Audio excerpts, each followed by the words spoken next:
Have you ever walked into a place ready to make a purchase only to be treated as though you didn't belong there?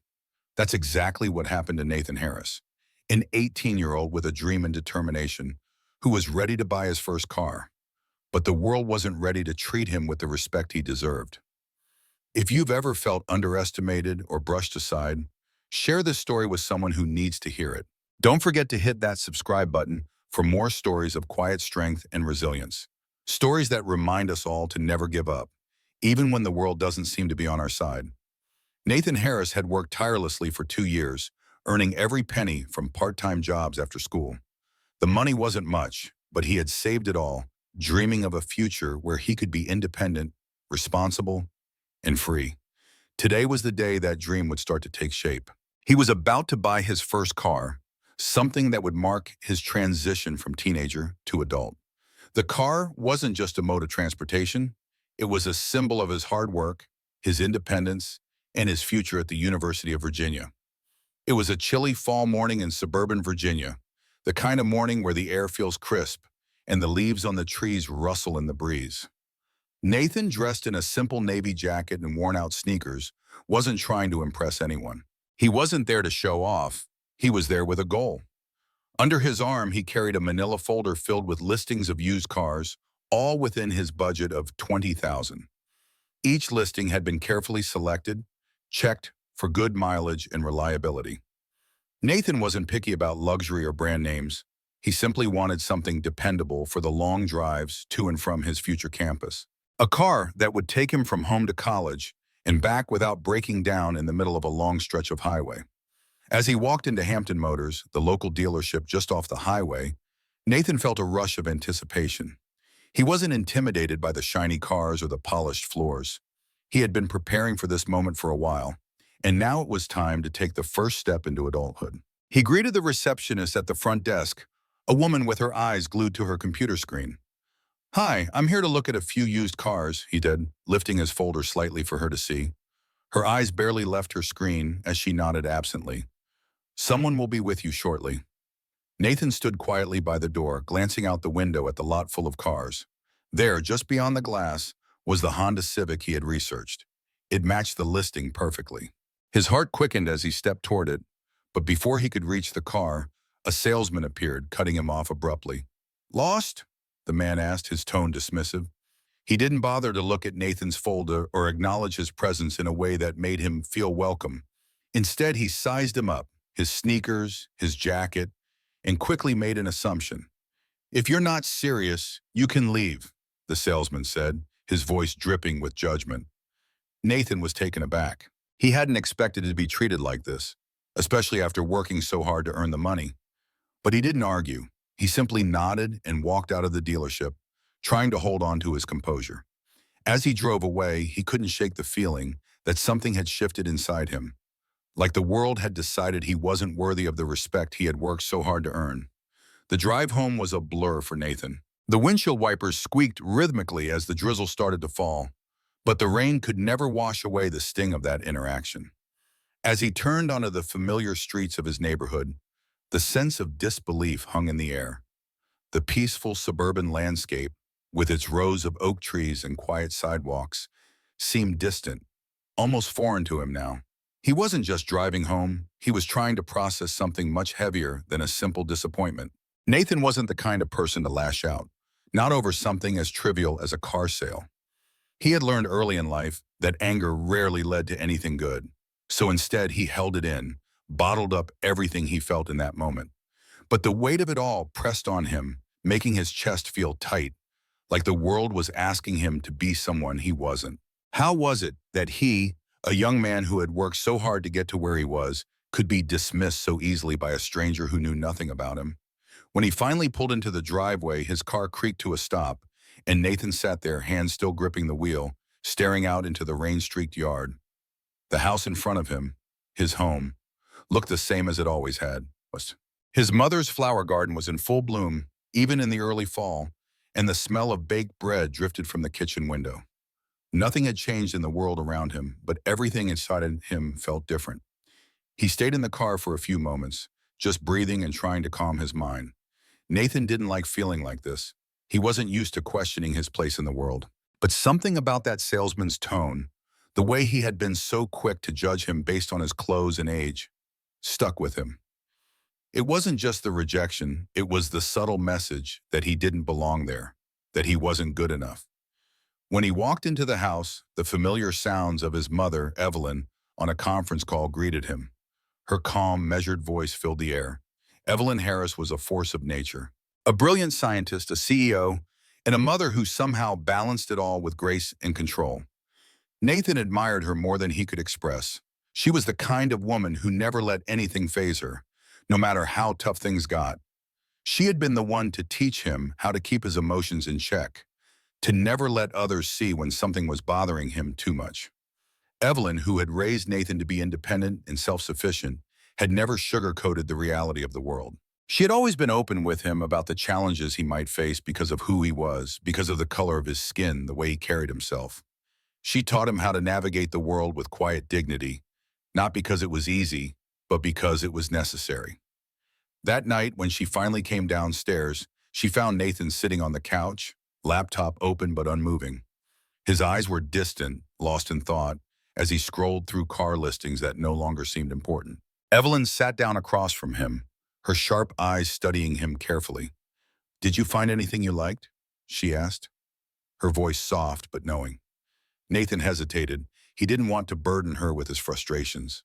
But after a pause, he finally spoke. "I went to Hampton Motors today. They had a few good cars, but they didn't let me test drive anything." Evelyn raised an eyebrow, sensing that something was off. "Why not?" "They asked me to leave. Told me to come back with a parent," Nathan said, his voice calm, but his words weighted with the disappointment he had been holding inside. "They acted like I didn't belong there." Evelyn listened intently, her expression thoughtful, but she said nothing for a moment. There was no anger, no immediate reaction. She just absorbed his words, letting him share his experience in his own time. She knew her son, knew how strong he was, but she also understood the subtle pain that came from being judged unfairly. After a moment, she stood up and walked to the sink, her thoughts somewhere else. Nathan didn't press her for a response. He understood that sometimes silence was a way of dealing with things. But the weight of what had happened still lingered. His dreams of independence, his vision of what life could be like, had been confronted by an ugly reality. He wasn't just an 18-year-old trying to buy a car. He was a young man trying to prove his worth in a world that often saw him as less than. And that realization stung more than anything else. Evelyn Harris was no stranger to being underestimated. As a successful CEO of a burgeoning biotech company, she had spent years building a reputation in an industry dominated by men, often having to prove her worth and fight for recognition in a world that preferred to see her as a mother before a professional. But what most people didn't realize was that Evelyn had been built by the very challenges she faced. The obstacles only made her stronger, and she had learned early that when the world underestimated her, it gave her an advantage.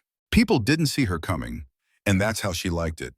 Nathan's disappointment struck her deeply, not because she didn't expect it, but because it served as a painful reminder of the harsh realities her son would face.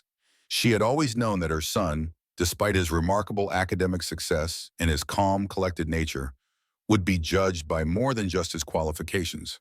The world, no matter how much progress it claimed to make, often still judged based on superficial characteristics. But what hurt her most was that Nathan had already learned, at just 18 years old, that silence and submission sometimes became necessary to avoid confrontation. She had taught him to rise above conflict, but now she saw how deeply that lesson had taken root in him. Nathan had learned to accept disrespect and brush it off, as if it were a part of the deal. And that she couldn't stand. Her own life had been shaped by the very same injustice, but she had fought through it. She had been dismissed countless times.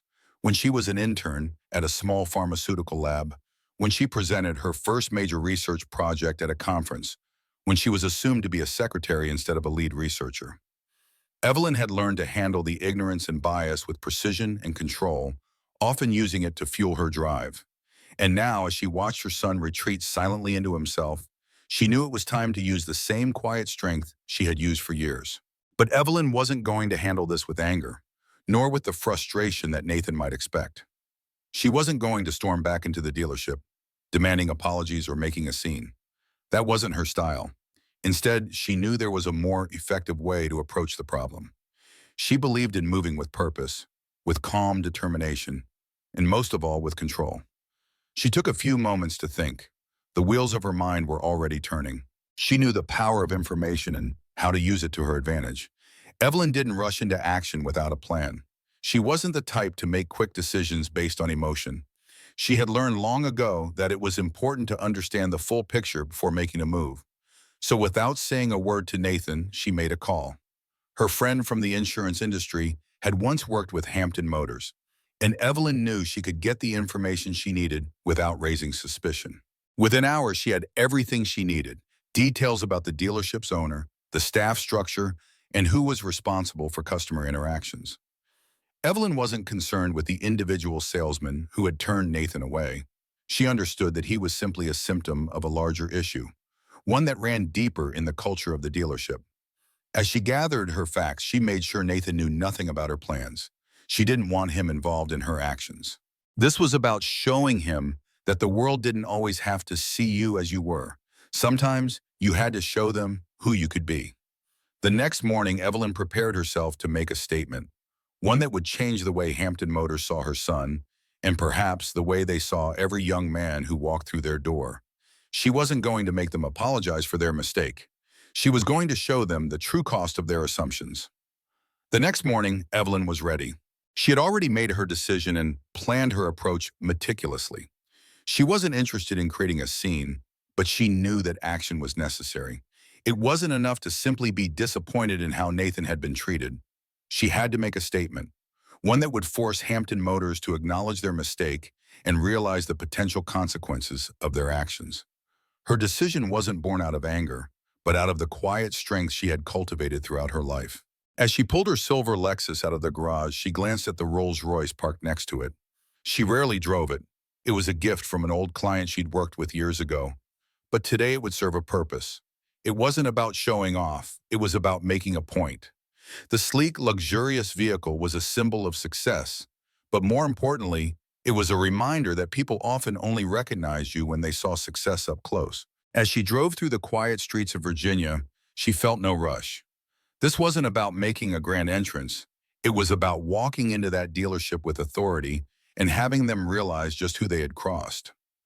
When she arrived at Hampton Motors, the contrast between the luxury car and the modest surroundings of the dealership was stark. The receptionist barely looked up from her computer as Evelyn entered. There was no dramatic confrontation, no raised voice, just Evelyn's calm presence, which seemed to fill the room the moment she stepped inside.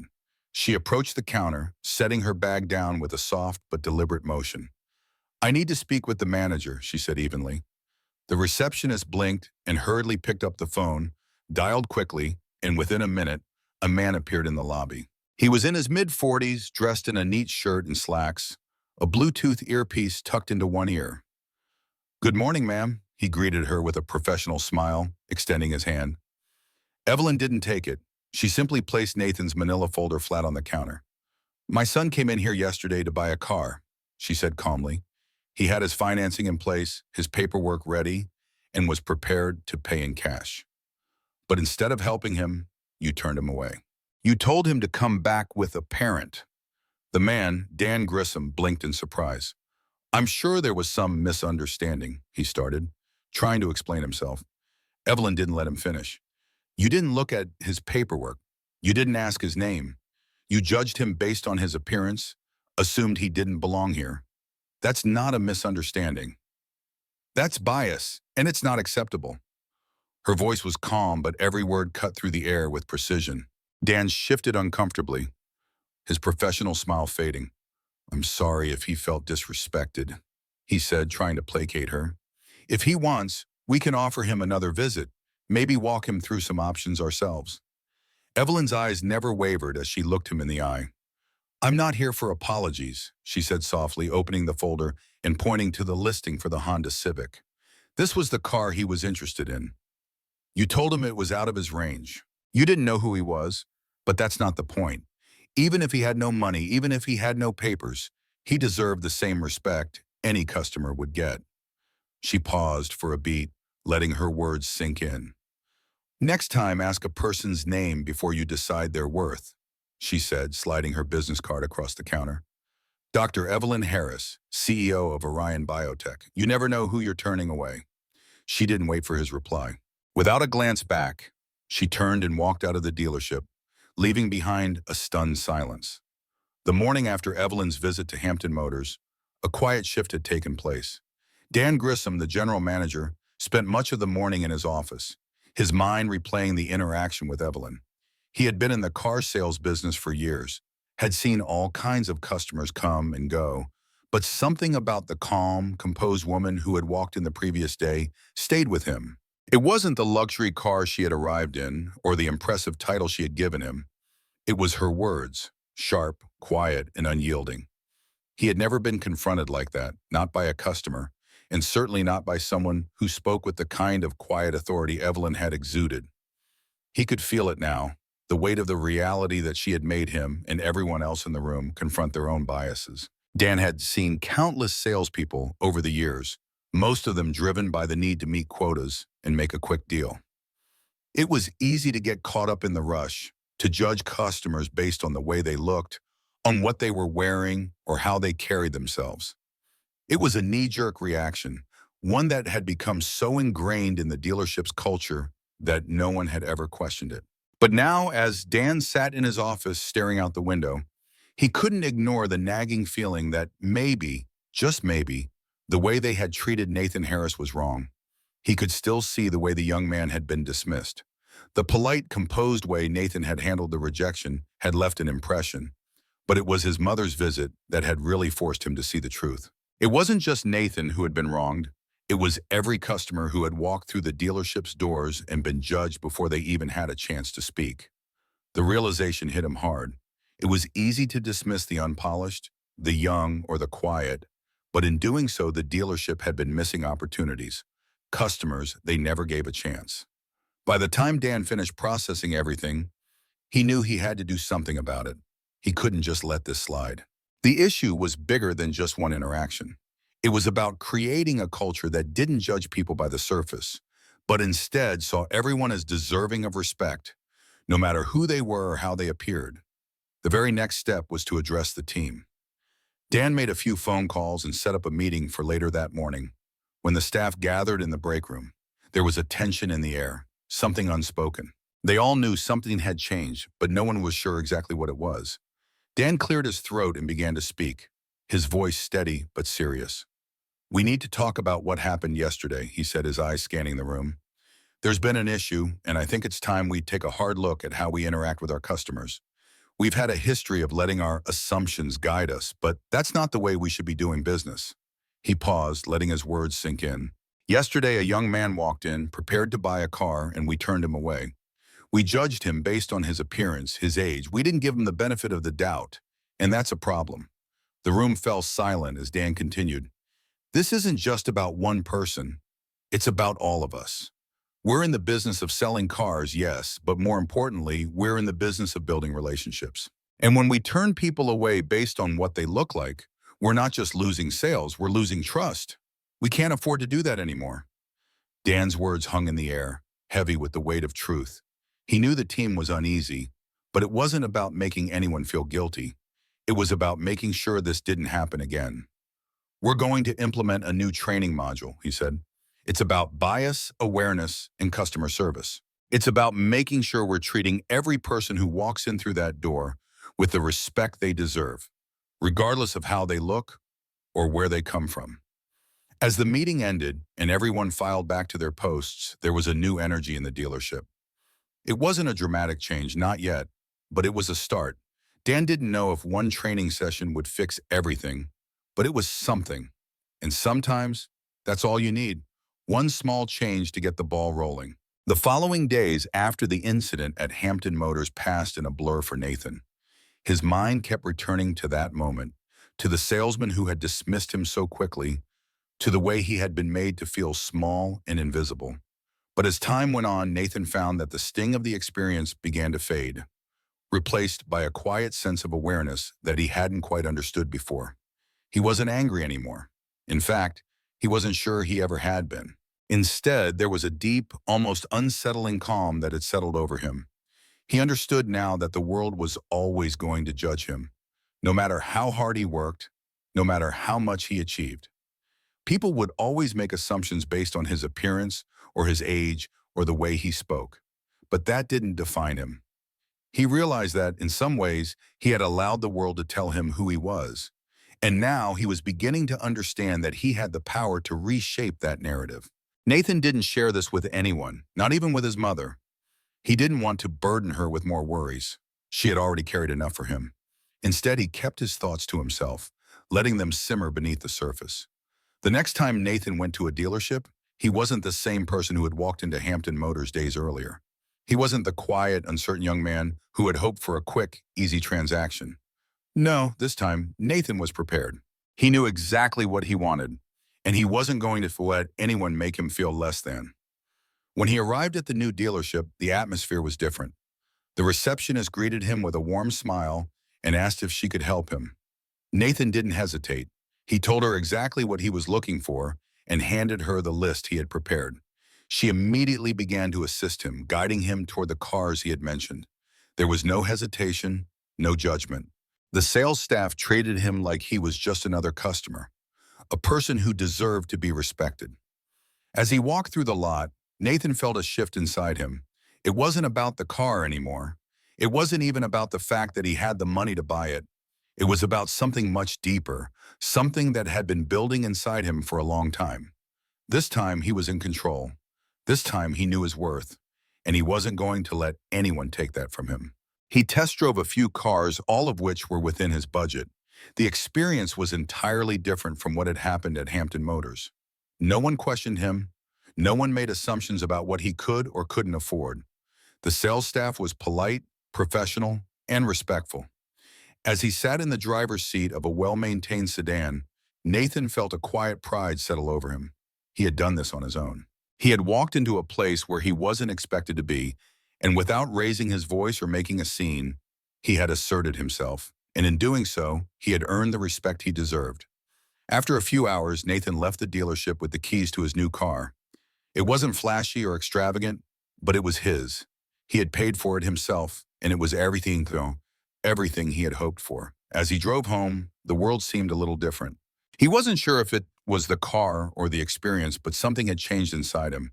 He wasn't the same person who had driven to Hampton Motors just a few days earlier. He had learned something valuable. Respect couldn't be demanded. It had to be earned. But sometimes, in order to earn it, you had to first believe you were worthy of it. Nathan knew now that no one could define his value but him, and that was the most powerful lesson of all. The days that followed to Evelyn's visit to Hampton Motors brought a sense of calm. She didn't expect anything immediate. She hadn't gone there for applause or a sense of validation. Evelyn had always known that true change didn't come from grand gestures. It came from quiet, consistent action, and she had made her point. It wasn't about demanding an apology from the dealership or forcing them to change their ways right away. It was about sending a message, one that could not be ignored.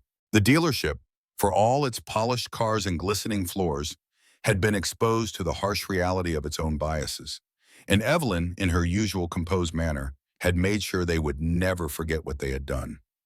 A week passed, and Nathan continued with his routine. He didn't talk much about the experience at the dealership, not because he had forgotten, but because it no longer held the same power over him. What had once felt like a crushing blow to his confidence was now just a distant memory, one that didn't define who he was. He had learned the most important lesson of all: how to stand up for himself without raising his voice, how to demand respect without forcing it. It wasn't something his mother had to tell him. It was something he had figured out on his own, through his own quiet resolve. Meanwhile, Evelyn remained as steadfast as ever, focusing on her work at Orion Biotech and continuing to lead her company with the same precision and dedication she always had. But there were moments, small moments, where she couldn't help but reflect on her son's growth. Nathan had always been bright, but there was something different about him now. He carried himself with a new kind of awareness, a quiet confidence that came from understanding his own worth. It wasn't about proving something to the world. It was about proving it to himself. Then, one afternoon, Evelyn received an unexpected letter in the mail. It was a simple envelope with no return address. She opened it to find a handwritten note on the white stationery, its message brief but meaningful. We're doing better now because someone reminded us why we have to. Thank you, Hampton Motors. Evelyn read the letter slowly, the words sinking in. It wasn't an apology, and it wasn't a grand gesture, but it was acknowledgement. The dealership had recognized their mistake and, in their own way, had committed to doing better. Evelyn didn't need their gratitude, but the letter spoke volumes. It meant they were changing, even if that change was just a small step. For Evelyn, that was enough. She smiled softly as she tucked the letter into the back of her planner, not because she needed to remember them, but because she wanted to remember the impact that small actions could have. Sometimes it was the quietest moments that made the loudest noise. Later that evening, she shared the letter with Nathan, who laughed softly at the unexpected gesture. Guess they figured it out, he said, his voice calm but thoughtful. Evelyn nodded. They did. But what matters is that you figured it out a long time ago. Nathan smiled back, a slow, genuine smile that spoke volumes about how much he had grown. Yeah, I guess I did. Evelyn watched him for a moment, proud not just of the young man he had become, but of the quiet strength he had found within himself. The lesson wasn't just in the words, it was in how he carried himself, in how he refused to let the world define him. It was in the way he now walked through the world, not with arrogance or entitlement, but with a quiet dignity that demanded respect without asking for it. As the days went on, life returned to normal. Nathan drove his new car with a sense of pride, but he didn't seek out validation from anyone. He didn't need to prove anything. He had already done that. The lesson, or for both him and Evelyn, was clear. Sometimes the loudest victories are won without a word spoken. And sometimes the most profound changes come not from what we say, but from how we choose to act. Evelyn knew her son had learned that lesson well. As she watched him drive off one evening, she felt a quiet sense of satisfaction. It wasn't about the car or the confrontation with Hampton Motors. It was about the person Nathan was becoming, a person who would never let the world tell him who he was, no matter how hard it tried.